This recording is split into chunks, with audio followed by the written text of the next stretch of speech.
I want to welcome folks back to the 34th weekly episode of our Zoom interviews. And my guest this week is Joe Hanslip. Joe actually grew up in Massachusetts, but as a young man, he struck up a friendship with Margaret Chase Smith. And over time, he's also become quite involved with the library on the advisory committee, and he actually now serves on the Margaret Chase Smith Foundation Board, which oversees the library. So we'll touch upon all those items in our conversation. Welcome, Joe. Thank you, David. Good to see you. Thank you for being here. Where are you coming to us from? My living room in Sanford, Maine. Very good. And how has life been going for you over the past year during the pandemic? It's been challenging, but the overarching feeling that we're all in this together, and I don't have to look too far in any direction and see that compared to what others are going through, I've got it pretty easy. So tell the audience how it is a young man from Massachusetts gets to know this United States Senator from Maine. Well, although I was born and raised in Massachusetts, the first time I came to Maine, I was 6 weeks old. Okay. And that was to a property in Wilton that had been in my family for quite a while and is now mine. So I always had an interest in Maine, and I also had a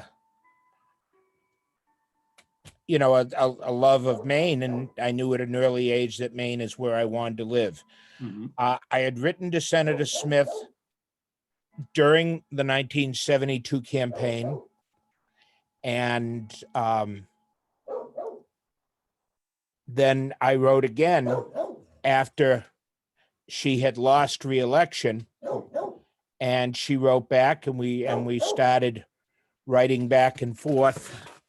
And at times, eventually, that broadened to a, I've got to get my dog, get her to shut up. Bridie, get in here. Get in here. Sorry about that.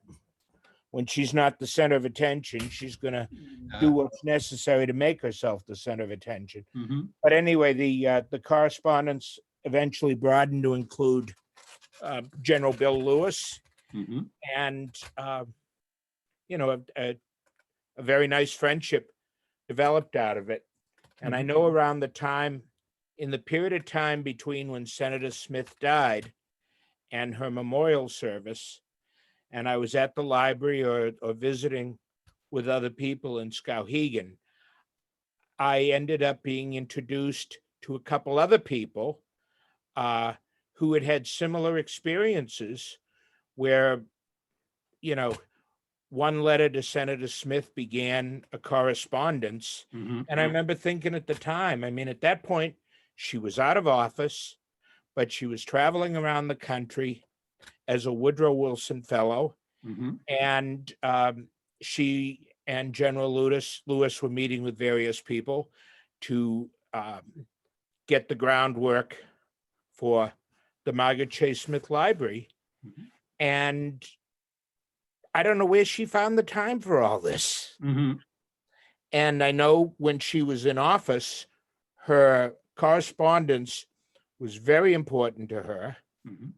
And I know that one of the reasons that she and Bill Lewis used to like to ride back and forth to Maine rather than to go by plane is because she would use that time to catch up on correspondence. She would either have letters with her that had been typed that she would sign, or she would read letters and put notations in of how it should be responded to.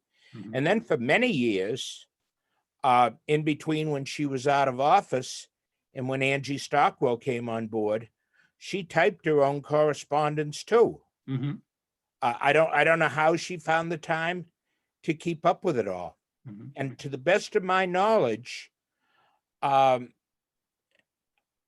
until Angie came on board, I don't think she had any help. I mean, Bill Lewis kept up his own correspondence, and one of the similar traits to General Lewis and Senator Smith is if it was a lengthy letter, if it was a 2-page letter, it was 1 page typed on both sides. Mhm. Mhm. Mhm. Have you saved all that correspondence? I don't know that I have all of it, Mhm. but I have quite a bit of it. Mhm. And, you know, I marvel at the stuff that a teenager or a high school student, you know, it's almost a little bit embarrassing about the stuff that I would write to her about. Mhm. And yet I would always hear back. It's a little bit embarrassing because there were times as a teenager, by looking at this correspondence, I can tell that I was pretty damn needy. Mhm.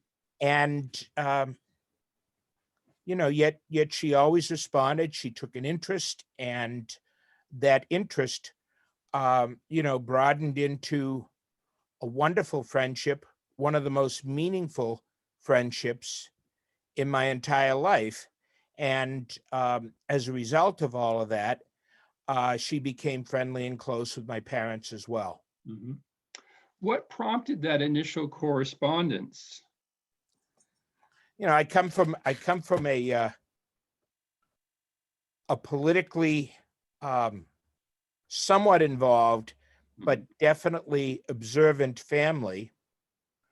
And the summer of 1972, I was in Maine quite a bit, Okay. was reading newspapers, was watching the news. Mhm.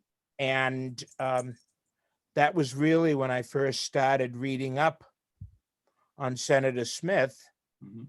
And I came to like and admire her. Mhm. And I had written to her during the campaign. I'm not sure. I must have got an answer, but I don't recall that I did. And in a very loose sense, I can say that I volunteered on a 1972 campaign. Mhm. There was a man. I was in Wilton a good part of the summer, and there was a man who had been helpful. I don't know whether he was helpful directly to Senator Smith or because he was active in the Republican Party, but he gave me a bunch of bumper stickers Mhm. of Senator Smith's. And I was very excited about that. And I had called her and told her. And her advice to me was um, not to give them away, but to approach someone, ask them if I can put it on their car. And if they agreed, to have a rag with me and to wipe off the spot and affix the bumper sticker. And Mhm. she also said to ask people where they wanted it on the car, Mhm. because a lot of people would prefer to have it on their rear window because it would come off easier than if you put it on the paint or the chrome. Mhm. So 1972 is actually a very pivotal year in her career. You actually have the distinction of working on the only campaign she ever lost. I'll try not to take that personally. Uh, so I'm wondering, in your correspondence, did you ever talk? Does that come up as a topic? The fact about her losing in 72? Other than my, you know, offering my best wishes and expressing that I was disappointed, Mhm. um, I don't believe so. I got a in one of the letters that I received from her, and it might have been separately from Bill Lewis, but Bill had written a letter to someone who commiserated about Senator Smith losing her reelection, and also brainstorming about what Senator Smith might do next. And I'd be willing to bet you've seen that letter. And if I heard the name that it was addressed to, it was addressed to a man, and it was addressed to somebody that had been involved with Senator Smith for a long time. It wasn't Norm Temple. It wasn't people of that stature. Okay. But it was a gentleman that had been involved for a long time. Well, as you already alluded to, she very quickly did come up with two other projects. One was the Woodrow Wilson Fellowship, which took her around the country giving lectures on college campuses. And then she and Bill Lewis were already thinking about the idea of a library as well. Right. Yeah.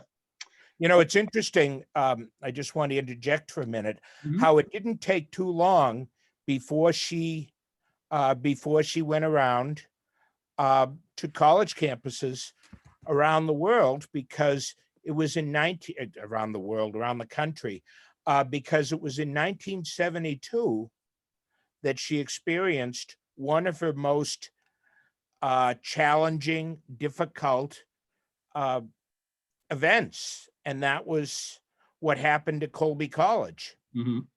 And that was 72, wasn't it? I think it actually might have been a little earlier, because I think it was around the events of Kent State, so it might have been 70 or 71. But it all fed into the 72 campaign. Yes, you're right. And actually, Down East magazine just did a feature on that, her going down to Colby to address the students and how it didn't go well. And they did a piece on that, and within the past year. Yeah.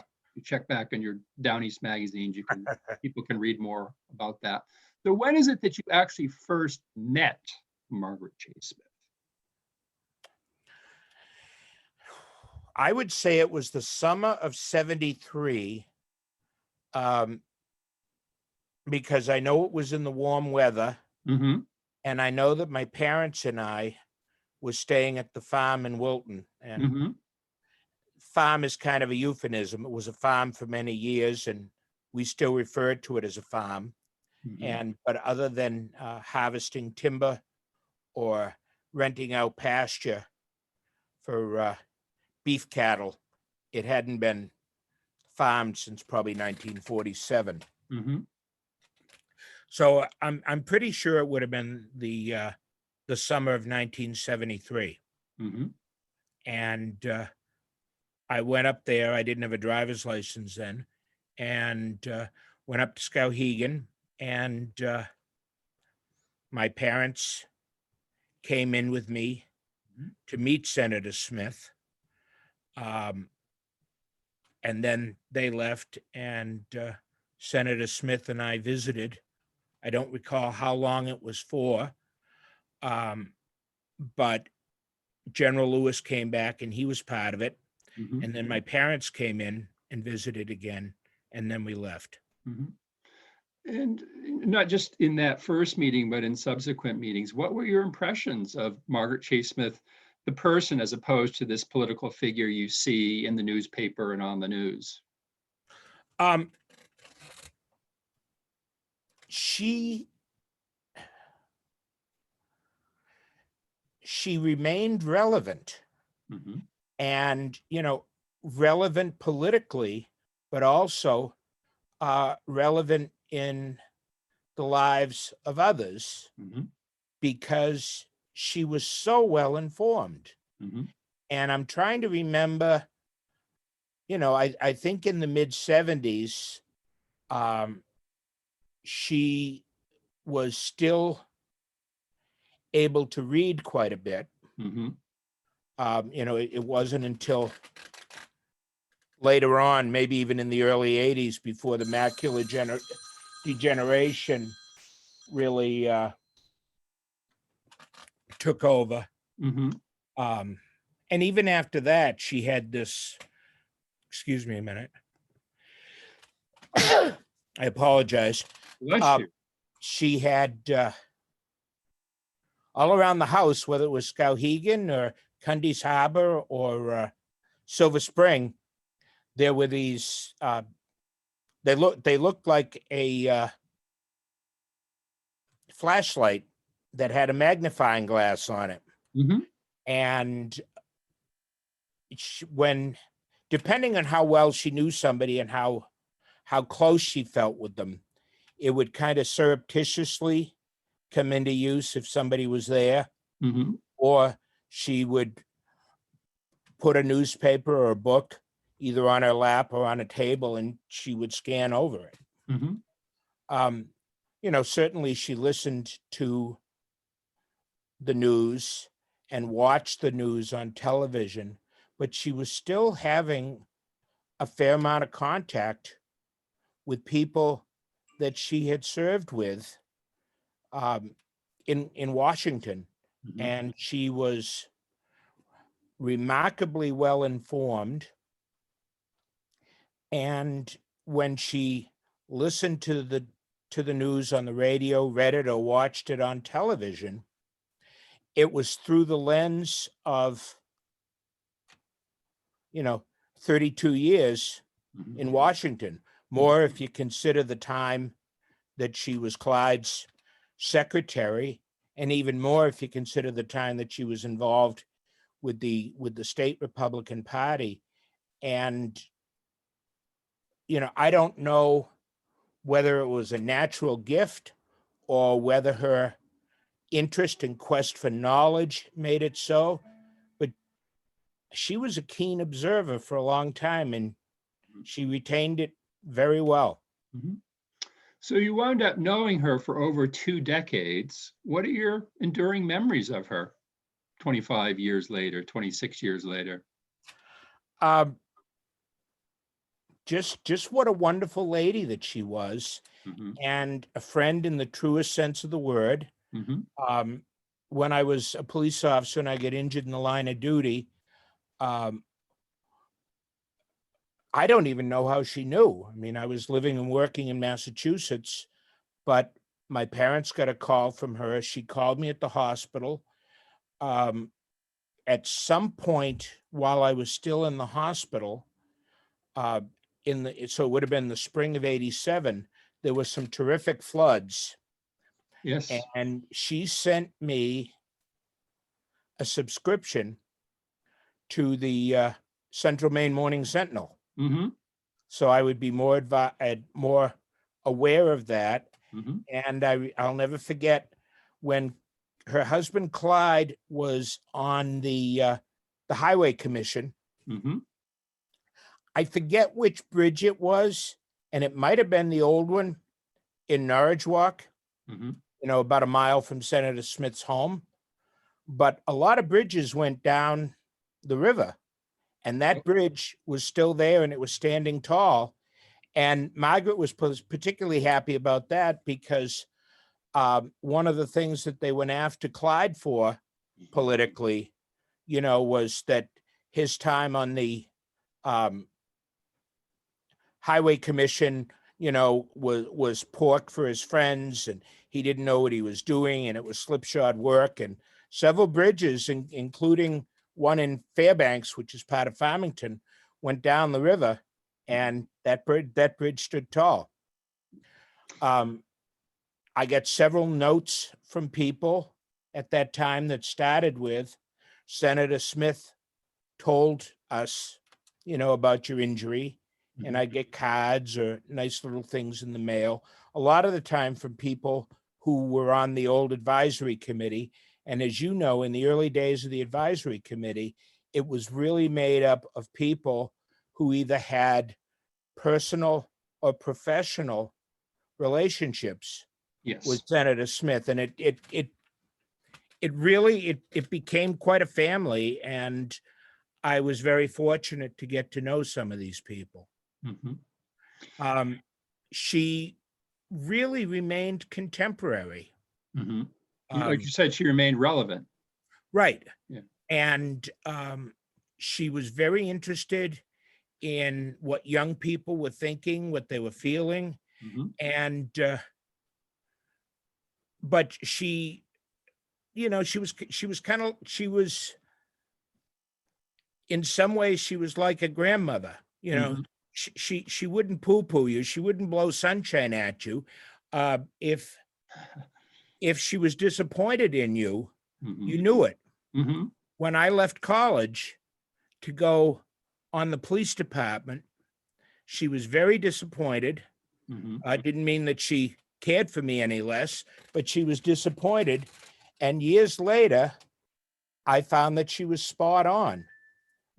She felt that the reason that I did that, I mean, I had an interest in law enforcement, but she felt that I was looking for the immediacy of public service and gaining people's respect and getting to have a positive impact in a few people's lives, rather than to finish college and either go to law school or some kind of graduate school and getting involved in politics, where I had the potential of having a greater impact on many lives. And she knew me pretty well. But again, she had that lens of interaction for so many years. And she was very engaged. So I've had the benefit that I have been able to interview you previously for an oral history project that we did. So I know you have some wonderful stories to relate. And I'm going to try to fish just a couple of those out. And maybe the best way to do that is, well, I'm going to go to some photos. And let's see here. Because a lot of these stories relate to Margaret Chase Smith and cars. Yes. She was at a point where she wasn't really driving anymore. So even though the car in the photograph is her Cadillac, usually it was other people who were driving her. And you were one person who drove Miss Daisy. So tell us some Miss Daisy stories. I drove Miss Daisy quite a bit, probably starting a couple months after General Lewis had passed away. Both Senator Smith and General Lewis was staying in at Cundy's Harbor when her summer place. Right. Yeah. When General Lewis died, and he was buried at Arlington. She went to Arlington, obviously, and stayed at Silver Spring for a while, Point Acres. And I was recruited to drive her back to Maine. And I flew down to, I forget which airport, probably Dulles, but I don't remember. I think that was the only one then. So anyway, I flew down there, spent a few days with Senator Smith at Point Acres, and started to head for Maine. And we made a couple stops. We stopped at Allentown, Pennsylvania, and stayed overnight with Alice Wick, who was a dear friend of quite a while. And then we got up the next morning, and we stopped at my parents' house in the late afternoon for a meal, and then went on up to Cundy's Harbor. One of the interesting things about that trip, and I may have told you this before, if you looked up organized in the dictionary, you would see a picture and a 2-page biography of General Lewis. And there were note cards that had directions to and from, mostly throughout Maine, but also from around the country, and contacts along the ways. And so I was to use these to plot our course. And there were a number of things about them that had not been updated, as far as new roads built and some such. Mm-hmm. And for some reason, that was my fault. And it was there was a part of the trip that was kind of silent in the car. Mm-hmm. And I made up time, Mm-hmm. and we got to my parents' house, and we were visiting, and Dad was doing the math, and it was always a pet peeve of my father's that I drove too fast. Mm-hmm. And he was doing the math, and he asked a couple questions that I was trying to skirt the answer. Mm-hmm. And Senator Smith looked at my father and said, "Bob, he wasn't speeding. Joe is a very steady driver." Mm-hmm. So I think steady in her mind meant a lead foot. Great. This picture here is particularly interesting Mm-hmm. because it's obviously Senator Smith and me, Mm-hmm. and the man who is leaning up against the car is Ray Burton. It is. And I became friends with Ray years before this, when I was living in New Hampshire and I worked at the New Hampshire State House. Mm-hmm. And he had an interest in meeting Senator Smith because he had friends and political connections that had helped her in her 1964 New Hampshire primary bid. When she was running for president. Right. And he was also, Ray was a Grafton County boy, Mm-hmm. as was Bill Deachman, who was a close friend of Margaret's and had been U.S. Attorney for New Hampshire at some point. And it was the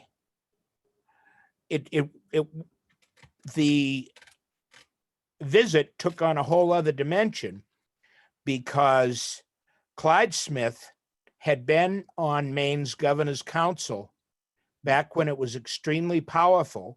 Mm-hmm. And when Ray Burton died, probably 6 or 7 years ago, he was the longest serving governor's executive counselor in the history of New Hampshire. Mm-hmm. And so she was asking him about the New Hampshire Executive Council, which was still extremely powerful. Mm-hmm. There were 7 in Maine, there were 5 in New Hampshire. So that kind of split the power up even more. Mm-hmm. And Ray told her that there was an old saying in New Hampshire that the governor didn't have to be smart. He only had to count to 3. Because, I mean, it was ridiculous. The governor at that point could not make an expenditure over $10,000 Mm-hmm. or make any non-classified, which was non-union positions in state government, with a vote of the governor's council. Mm-hmm. So when he told her that story about the governor doesn't have to be smart, only has to count to 3, mm-hmm. she loved it. Mm-hmm. So do you know where you're headed in this photo? I know. Do you recognize it? Probably Charrier's for lunch. Yes, you're on Madison Avenue in Skowhegan, Right. headed into the restaurant, one of her favorite places just down the street from her house. Right. Yeah. So one of the things I was noticing here, that's her Cadillac. And then Yep. if people look closely, between Ray Burton and Margaret, they'll see the license plate on the car, which Right. I've noticed is behind you. Yes. On the shelf behind you. Can you easily grab one and show people?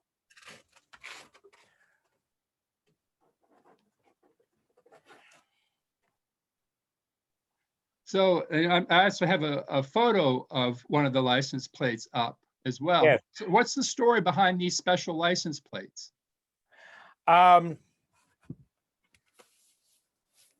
Late 80s, Governor Brennan was governor, Mm-hmm. and the legislature passed a bill creating a special license plate for Senator Smith and Senator Ed Muskie. And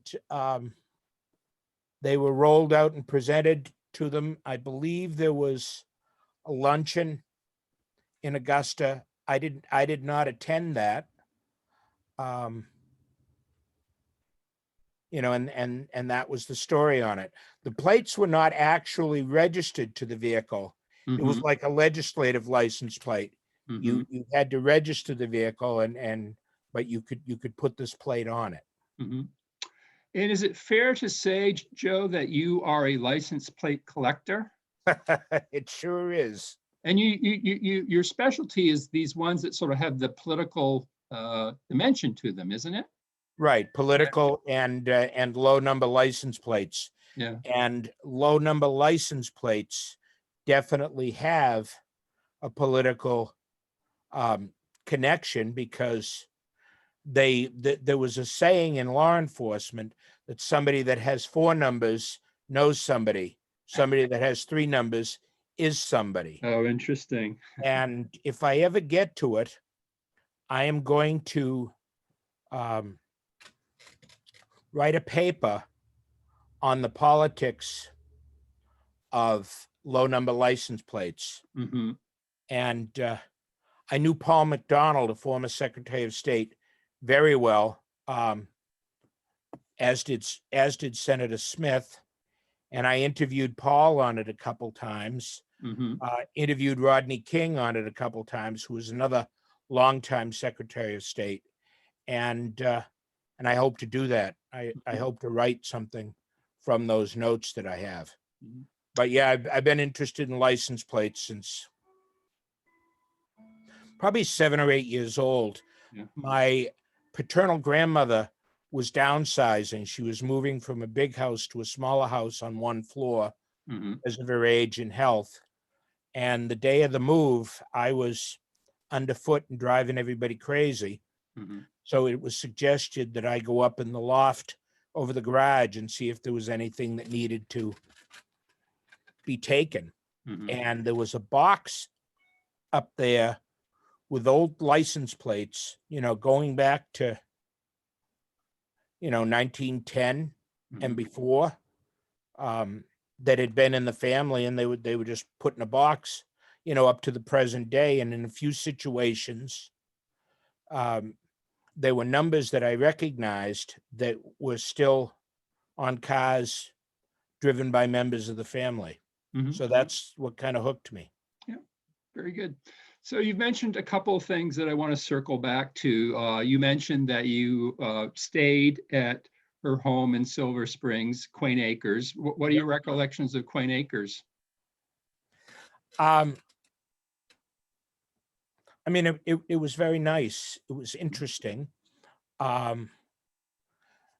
General Lewis lived upstairs, and Senator Smith lived on the first floor. It was in a wooded area. I remember having coffee in the morning, and you'd see deer. There was a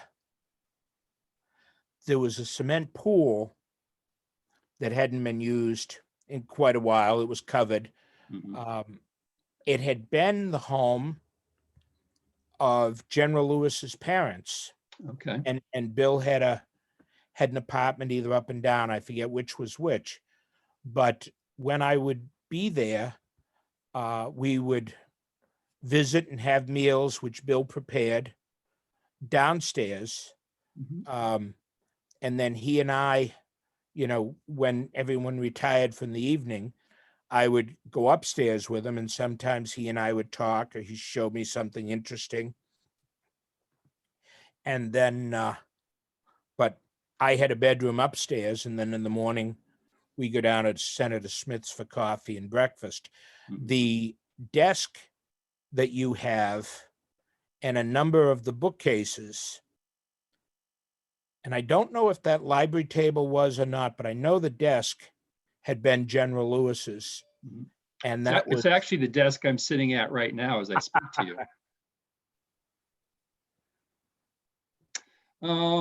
What are your recollections of her summer home at Cundy's Harbor? I loved it there. It's probably one of my favorite places on earth. It was just beautiful views, and it was even beautiful at night in a different way. Mm-hmm. If not all, I think most of the bedrooms had views of the ocean. Mm-hmm. You know, it was out on a peninsula, West Cundy Point, and of course with various storms, the point decreased and the house got closer to the water. And I don't know, I haven't been out there in years, but I hope the house is still there. As far as we know, it still is. But the blizzard of 78, they lost a great deal of frontage. And was it Hurricane Bob? Hurricane Bob was like early 90s, wasn't it? Yeah. There was another storm in Was 85, I think. Hurricane Gloria, maybe? Could be. Yeah. But in September of 85 that we lost. But it was a great place, and it was a lot of fun. And I had been there when General Lewis was still alive, and he lived in a house, a camp, although it was year round, around the point from Senator Smith's home. And that had been his parents also. And then I stayed with Senator Smith in her home. And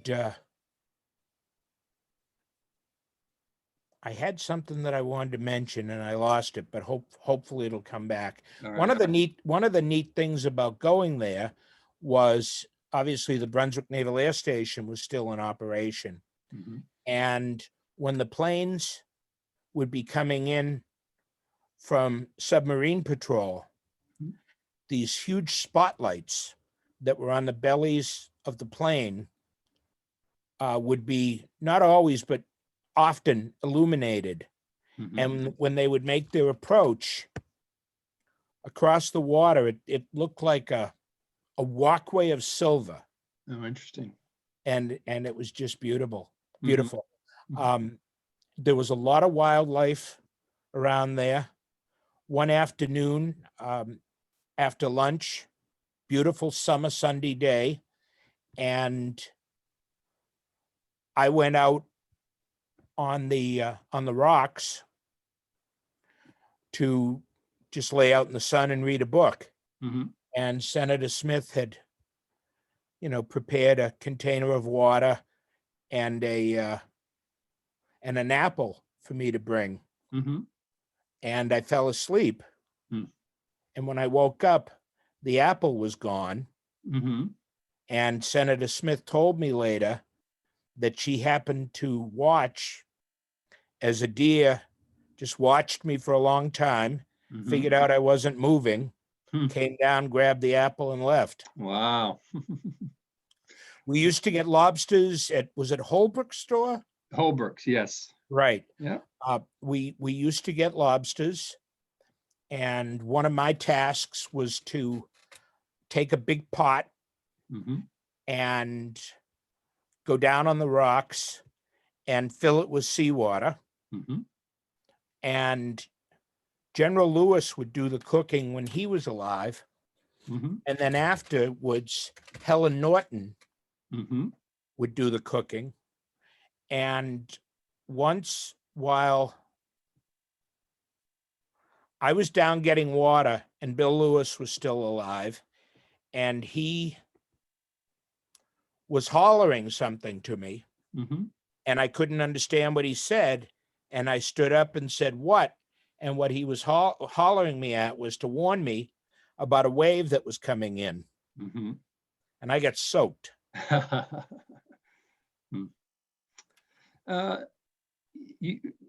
also want to ask you about her husband, Clyde. I think you've already made reference to Clyde. Right.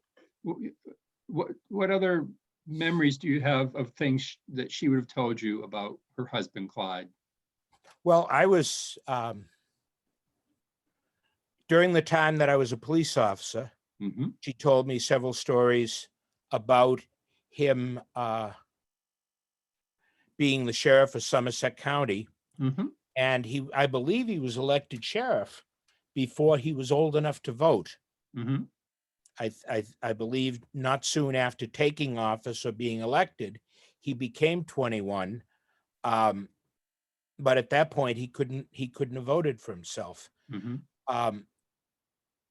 One of Clyde was active in the Oddfellows, which is a fraternal organization that really isn't very active any longer at all.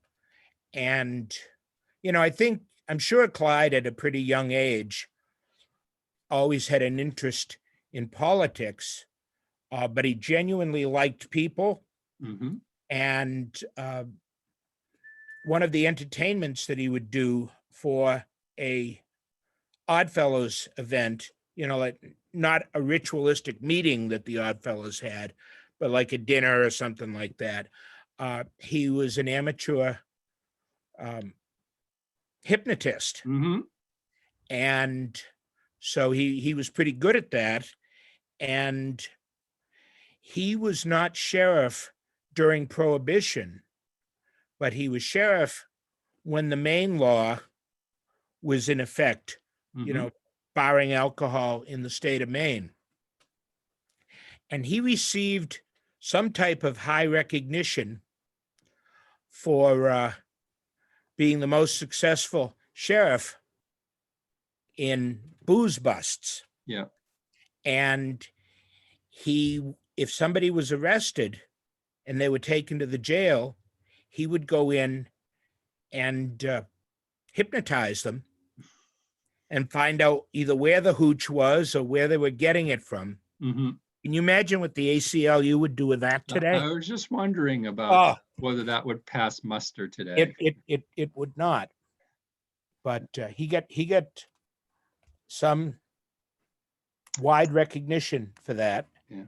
And I've got a Colt 32 caliber police positive revolver Mm-hmm. that Senator Smith gave me that had been Clyde's. Mm-hmm. The last thing I want to do is I had already mentioned that one of the ways that I know of you is your service to the library through the advisory committee, and you're also a member of the board of the Margaret Chase Smith Foundation, which oversees the library. But how I want to wrap up is talking about the influence of Margaret Chase Smith on you personally. And you already alluded to the fact that one of the reasons you want to get into law enforcement is this ideal of public service. Right. But then you've more formally gotten into elective politics as well. So share with people what you've done in that realm. Well, Senator Smith would tell anybody that you don't have to be a United States senator Mm-hmm. or a governor in order to be involved and in order to make a difference. Mm-hmm. And so from the time I was 19, she encouraged me to run for, I don't think it's fair to call them lesser offices, Mm-hmm. but to run for municipal or county offices Mm-hmm. and make a difference that way. And I was first elected a commissioner of Parks and Recreation in my hometown of Hudson, Massachusetts at 19. Mm-hmm. And I held a couple other offices there. And then when I moved permanently to Maine in 1994, 2 years later, in 96, I ran for York County Board of Commissioners, Mm-hmm. and I was a commissioner for 8 years. And then in 2005, I was appointed to fill a vacancy on the council in Sanford, Mm-hmm. and I served on that for 16 years. Mm-hmm. So you have quite a lot of years of public service under your belt. Yes. And I came in third this past November in a two-person race. So I was Very good. Were people trying to draft you? Is that the point? I was shown the door. Oh, okay. Yeah, I lost. I mean, I was not in town a lot. Mm-hmm. In the last 6 months of Mhm. 2000, because I was in Massachusetts. My 94-year-old mother was terminally ill, and I was down there for that. And there were people in town that in Sanford that let a lot of people know, gee, Joe isn't around town all that much. They didn't tell the rest of the story. So I didn't take too much time licking my wounds, because my last day as a city councilor in Sanford was the end of December in 2000. And 5 days later, I was appointed to the planning board. Okay. So I'm on the planning board now. And if there was one area of municipal government that my knowledge was really deficient, it was in planning and zoning. The council was involved in that, but the meat and potatoes, really digging down about it, is the planning board. And I didn't know an awful lot about it. So it wasn't the first time in my life that I decided to jump in the deep end of the pool. So I'm getting up to speed, and I'm enjoying it, and it's really interesting. Well, Senator Smith was a huge believer in the ideal of service, and that can take many forms. Yes. The point being that we all have things that we can do to make our communities, our state, our nation, our world better places. And she was very much a believer in that. That's one of the things we try to do here at the libraries, instill that value in young people to get them to realize that they can make a difference. Right. So and especially young people who, I wouldn't say that Senator Smith came from a challenged or a difficult childhood, although in some ways she did, but she certainly came from, humble beginnings. And, from the time she was maybe in 8th grade, she just slowly took steps to better herself. It's quite a remarkable story. And thank you for sharing your knowledge of that story. One of the things that always impresses me in talking with you is the many dimensions of her life that you knew, especially since you were so much younger than she was. Right. I talk to a lot of people, and they can tell me all sorts of stories about Margaret Chase Smith, but the dimension you bring is you can tell stories about Clyde and about Bill Lewis as well, which is, for me, very intriguing to hear about those other two very important influences in her life. Right. Obviously, I didn't know. You didn't know Clyde directly. I didn't know Clyde at all, but I got to know Bill quite well. Yeah. And